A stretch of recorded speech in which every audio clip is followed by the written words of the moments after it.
नमस्कार, मैं राजकुमार रत्नेश। आप देख रहे हैं हमारा मेट्रो लाइव। आज नोएडा के अंदर हम बैठे हुए हैं, लेकिन बात करेंगे पूरे देश की। और देश में क्या चल रहा है, क्यों चल रहा है, किसका षड्यंत्र है, उस पर भी बात करेंगे। आपने अभी हाल ही में देखा होगा, उत्तर प्रदेश की एक महिला पूजा गुप्ता के सिर पर एक व्यक्ति जो अलग समुदाय से आता है, उसने सिर पर उसकी मांग में थूक देता है। तो बात हो रही है, यह नहीं चलेगा। इस विषय पर हमारे साथ हैं पद्मा दीक्षित जी, अच्छी बेबाक वक्ता, उनसे बात करते हैं। दीक्षित जी, आपका स्वागत है। जी नमस्कार। हम आपसे सीधे सीधे बात करते हैं। जी, अभी हाल ही में आपने देखा होगा, उत्तर प्रदेश के मुजफ्फरनगर के अंदर एक मंसूरपुर थाने में एफआईआर हुई है जावेद हबीब के खिलाफ। बिल्कुल। और जावेद हबीब के खिलाफ एफआईआर में ये आरोप लगाया गया है कि पूजा गुप्ता के जो सिर के अंदर, जो उसकी मांग के अंदर है, उसने थूक दिया था। जी, आप इसको किस तरह से देखते हैं? देखिए, देखने का बहुत सारा नज़रिया है, पर मेरा नज़रिया जो है राजकुमार जी, मैं बताना चाहती हूँ कि मैं हिंदुस्तान की एक नागरिक हूँ और महिला हूँ। जावेद हबीब अपने आप में एक ब्रांड है, लेकिन उनको, अगर वो हिंदुस्तान के नागरिक हैं और अपने आप को वो मानते हैं कि वो एक्सपर्ट हैं और चीज़ों को जानते हैं, हिंदुस्तान के संस्कारों से, परंपरा से वो वाकिफ़ हैं, तो उनको ये समझना चाहिए था कि वो प्रयोग जो वो कर रहे थे, जिस उन्होंने एक तरह का वहाँ पे बहुत क्या रखा था, कोई कोर्स वगैरह का, वहां पर एक सेमिनार रखा था, राइट, करेक्ट, बुलाया गया था। उस महिला को सम्मानित करना था, लेकिन सम्मानित न कर करके उसको सीधे सीधे मंच पर बुला लिया जाता है और उसके बालों में हाथ डालते हुए उसके ऊपर थूक दिया जाता है और कहा जाता है कि मेरे थूक में बहुत जान है।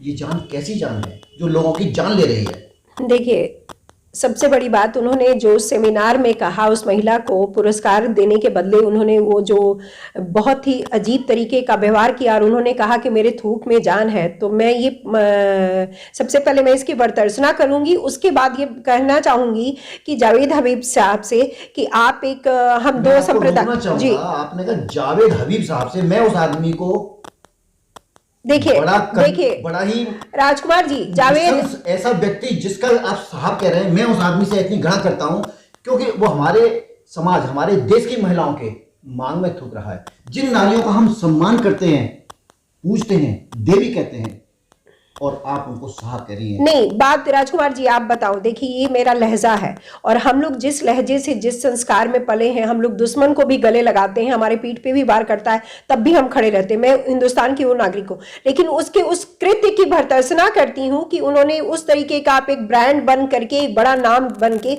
इतनी शोहरत के बाद एक हिंदू महिला आती है, आप उसके कल्चर से अनभिज्ञ नहीं है कि एक हिंदू महिला के लिए उसका मांग क्या होता है। उस हिंदू महिला के मांग में सिंदूर भरा जाता है और वो कितना पवित्र होता है, और आप उसको बुला करके और उस तरह का कृत्य करते हैं और पूरी दुनिया के सामने दिखाते हैं, और आप ये भी कहते हैं कि क्या मेरा ये थूक इतना अच्छा और इतना अच्छा ट्रीटमेंट है। नहीं, ये ट्रीटमेंट नहीं है। ट्रीटमेंट के नाम पे आपने जो कृत्य किया है वो कृत्य काबिले माफी नहीं है। और हिंदुस्तान की महिला नहीं, पूरे हिंदुस्तान के बाहर की भी महिलाएं, आप किसी के सर पे थूक नहीं सकते हैं। आप क्या कर रहे हैं, आप करने के पहले अगर नहीं सोचेंगे तो इस कृत्य का खामियाजा आपको भुगतना पड़ेगा। अब बहुत ही ये एफआईआर दर्ज की गई है, लेकिन मैं एक महिला होने के नाते बताना चाहती हूं कि आप अगर इस चीज को ध्यान में रख के काम नहीं करेंगे तो आपको यहाँ पे महिलाओं के साथ और कहीं भी इस तरह का काम करने का कोई भी हक नहीं है। और इस चीज की दुर्भावना, इससे दुर्भावना नजर आ रही है। आप एक तो आप दूसरे संप्रदाय के हैं और हम जिस संप्रदाय की वो महिला थी, पूजा गुप्ता नाम से आप सामने है कि वो एक हिंदू महिला थी, लेकिन आप अगर उसको एक बहुत ही धर्मनिरपेक्षता चीज़ों को ले आके ब्ला ब्ला बहुत सारी चीज़ों को ले आकर के सोचते हैं कि मैं बहुत एक्सपर्टीज हूँ, बहुत ही आधुनिक तौर पे चल रहा हूँ, तो नहीं, ये आधुनिकता हिंदुस्तान के लिए ही बहुत ही। पद्मा जी, मैं आपको रोकना चाहूंगा, बार बार इस बात को कह रहे हैं वो एक हिंदू महिला थी, हिंदुस्तान है। जी बिल्कुल। आपके लिए हिंदू महिलाएं मायने रखती हैं? मैं आपको अभी अन्य महिलाएं हैं जो दूसरे समाज की महिलाएं, सुनिए, लेकिन नहीं राजकुमार जी, आप मेरी बातों का ऐसे नहीं समझ रहे हैं। दूसरे में नहीं, देखिए, हिंदू सिर्फ हिंदुस्तान में रहने वाला हिंदू है। मैं एक बता दूं, मेरा जैसे सनातन का अर्थ होता है वैसे ही मैं बताती हूँ कि सनातन धर्म नहीं होता है, ये कर्म होता है, सद्भावना होती है, मानवता होती है। वैसे ही हिंदुस्तान में रहने वाली सारी महिलाएं हिंदू हैं, संप्रदाय अलग अलग होते हैं। मेरे कहने का तात्पर्य शायद आप अब समझ गए होंगे कि मैं क्या कह रही हूं। वहां सिर्फ एक हिंदू महिला की नहीं, हिंदुस्तान में रहने वाली जो हिंदुस्तानी महिला है, चलिए मैं उसको सुधार करते हुए कह रही हूं आपको कि हिंदुस्तान में रहने वाली जितनी भी हिंदुस्तानी महिलाएं हैं, अगर उनके साथ ही कृत्य किया जाए, कोई भी महिला क्या अपने सर पे थूकवाने के लिए राजी है? नहीं। अगर आप, मैं बताऊं, अब मैं हिंदू हो के बात कर रही हूं कि एक हिंदू महिला के साथ उन्होंने किया। आप अगर मैं उनसे पूछूं कि जावेद हबीब साहब, आपके संप्रदाय में जो चीज जायज नहीं है, अगर हम उसको करने लगे तो आपको बहुत बुरा लगेगा, और यहाँ पे फिर हम लोग धर्म के अंदर चले जाएंगे, हिंदू मुस्लिम होने लगेगा हमारे देश में, फिर इस पे आरोप प्रत्यारोप होंगे, राजनीति होगी, चीजें होंगी। लेकिन नहीं, मैं एक कृत्य की भर्त्सना कर रही हूं और करूंगी, और हमेशा से बहुत ये एक तरीके का दुर्व्यवहार है जो उन्होंने किया। सर आप रोकना चाहूंगा, बात चल रही है निंदा की, भर्त्सना की। हाँ, लेकिन ये एक सोचा समझा एक षड्यंत्र है जिसे हम कह सकते हैं जिहाद। जिहाद में बहुत सारे जिहाद हैं, ऐसा ही एक नया जिहाद आपको देखने को मिला जिसका नाम है थूक जिहाद। राजकुमार जी, थूक करके वो क्या दर्शाना चाह रहे हैं, क्या इसका उद्देश्य है, क्या उनका मंतव्य है, हम इस पर आपसे बात कर रहे हैं। राजकुमार जी, इस तरह की जिहाद हिंदुस्तान में बहुत दिनों से होते आए हैं और हो रहे हैं, लेकिन हम लोग भीरू हो करके इस तरह की जिहाद इन्होंने इंटेंशनली किया, वो क्योंकि वो पहले से भी इंटेंशनली कर रहे हैं उन चीजों पे। वो पहले लड़कियों को बरगलाने का किया, उन्होंने धर्म बदलने का किया, जो लड़के थे वो दाढ़ी बढ़ा के साधु बन जाते हैं और मंदिरों में घुस करके कृत्य करते हैं। अब अगर हम आपको इस चीज को ले, हमने सोचा कि ठीक है, शायद इस तरह के व्यक्तियों को सोच होगी, लेकिन अगर आप इस सोच को बदल के नहीं जिहाद के रूप में कर रहे हैं तो आज हमें रोकने की जरूरत है, वैसे अंकुश लगाने की जरूरत है कि यू हैव नो राइट, आपको कोई राइट नहीं है इस तरह का जिहाद और चीजों को फैलाने के लिए हिंदुस्तान में। हम क्या करने वाले हैं? रोकने की कोशिश कर रहे हैं, कैसे रोकेंगे? आपके पास क्या है इसका प्लान? ये जिहाद को लगाम लगाने के लिए, जिहाद को रोकने के लिए, जिहाद पर ब्रेक लगाने के लिए आप क्या करने जा रहे हैं? देखिए, पहले तो हम आत्म आकलन करेंगे। आत्म आकलन भी बहुत जरूरी है। हम लोग बहुत ही बड़े दिल के हो जाते हैं, हमारे यहाँ बहुत संप्रदाय के लोग हैं, हिंदुस्तान एक धर्मनिरपेक्ष देश है, तो इतने सारे संप्रदाय के लोग हैं, उसमें अलग अलग उनके रीति रिवाज है। लेकिन फिर मैं यहाँ आती हूँ कि मैं इस जिहाद को रोकने के लिए क्या करती हूँ। मासूम बच्चियों के साथ हो रहा है, लड़कियों के साथ हो रहा है। मेरे संज्ञान में कम से कम 5 ऐसी लड़कियां हैं जो लव जिहाद में फंस गई हैं, और मैं आपके सामने उसका बहुत ही ऐसे ऐसे उदाहरण है कि मैं देख के भौचक हूं कि वो लड़कियां फंसने के बाद उन्हें पता चलता है कि वो तो एक तरह से ट्रैप हो गई हैं, और अब वो ना निकल सकती हैं, ना जा सकती हैं, ना अपने माता पिता के पास जा सकती हैं।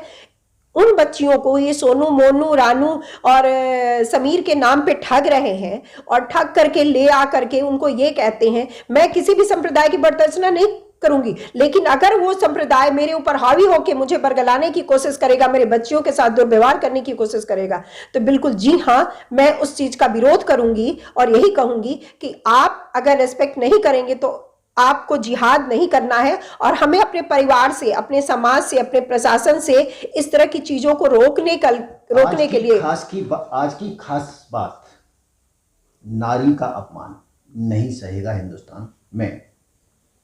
पद्मा जी ने अपनी बात रखी, लेकिन अभी तक हम ये नहीं पता कर सके आपसे कि वो क्या करने वाली हैं, कैसे रोकने वाली हैं। हम बार बार आपसे आग्रह कर रहे हैं राजकुमार जी, आप क्या करने वाले हैं इस जिहाद को रोकने के लिए? देखिए, पहले भी माननीय मुख्यमंत्री जी ने लव जिहाद को रोकने के लिए टीम बनाई थी। अब ये जो नया जिहाद शुरू हो रहा है, बीच में आपने देखा खाने में थूक करके, फलों पे थूक करके वो दे रहे थे, तो प्रशासन ने जब संज्ञान में आया तो उसको रोकने की कोशिश की प्रशासन की तरफ से। पहले प्रशासन उठता है, समाज उसको दिखाता है। हम तीन तरीके से गुजरते हैं कि जब हमें मुसीबत हो तो पहले पड़ोस आए, उसके बाद पुलिस आए, उसके बाद कोर्ट जाए। तो उसी तरीके से जब ये आया है तो अब FIR हुआ है, उस महिला ने अपने प्रति हुए दुर्व्यवहार का विरोध जाके प्रशासन को बताया है, तो उसी में आपको प्रशासन को ये बहुत ही कड़ा कदम उठाना है। और मेरी मुख्यमंत्री जी तक ये बात पहुंचेगी तो यही है कि इस तरह के जिहाद को रोकने के लिए जैसे वन स्टॉप सेंटर बने हुए हैं महिलाओं के प्रति होने वाले कृत्य को रोकने के लिए, वैसे ही हम लोग इसके लिए बहुत ही